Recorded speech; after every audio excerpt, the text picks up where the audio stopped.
hajapumzika, amefuata kuni za kupikia. Sawa ukombozi.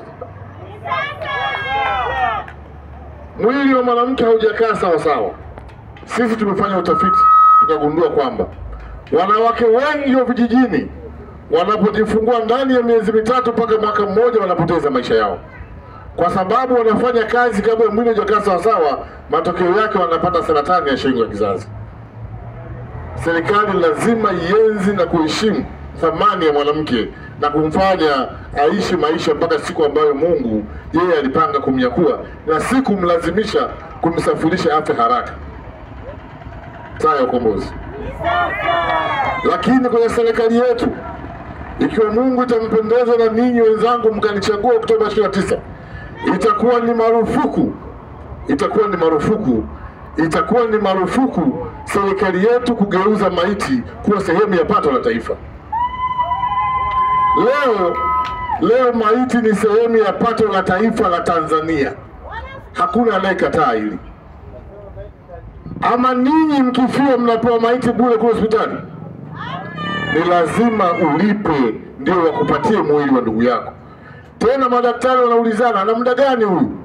Huyu bwana ana wiki ya pili, andika milioni 3. Hampei mwili wa mpendo wenu mpaka mlipo ile gharama. Sasa serikali imejiendesha kwa pato litokanalo na maiti. Hebu nieleze, neema mtaitoa wapi nyinyi hali ya kuwa mnamkufuru Mungu? Sisi kwetu, kwenye serikali yetu itakuwa ni marufuku, kwa sababu tumefanya utafiti wa kutosha, na ndivyo ilivyo. Maana na mimi naye nafiwa. Siku hizi watu wamekuwa na misiba miwili. Msiba wa kwanza amefiwa na mpendo wake, mama, baba, shangazi, mtoto, yote awai. Lakini kwa sababu kafia hospitali ya Mbeya ya rufaa, na unatakiwa ulete mwili Ubaruku, na pale umeshaambiwa kunatakiwa ulipe milioni 3, na nyinyi hamna, maana yake utakulazimu aidha kama Mungu alikujalia uuze shamba, na kama hujauza shamba utaweka rehani nyumba yako, maana hutaki kuacha mwili wa baba, mama ama ndugu yako kiadhirika huko Ukombozi. Ukishakuja kuzika unaanza kulia kilio cha pili cha namna gani utalipa deni lile ulilokopa.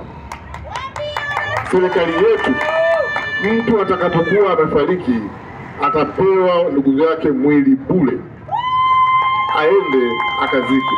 Na familia zisizokuwa na uwezo, itakuwa ni wajibu wa serikali kusafirisha mwili ule mpaka nyumbani kwa wapendwa, ili aende akastiriwe, kwa maana yule ameitwa na Mungu tayari. Sawa ukombozi.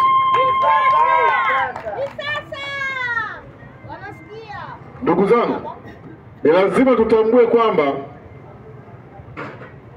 katika nchi ambayo Mungu aliineemesha na ambayo haikupaswa tuishi maisha ya tamthilia, ambayo hatujui sinema maisha ya Zalini, Sterling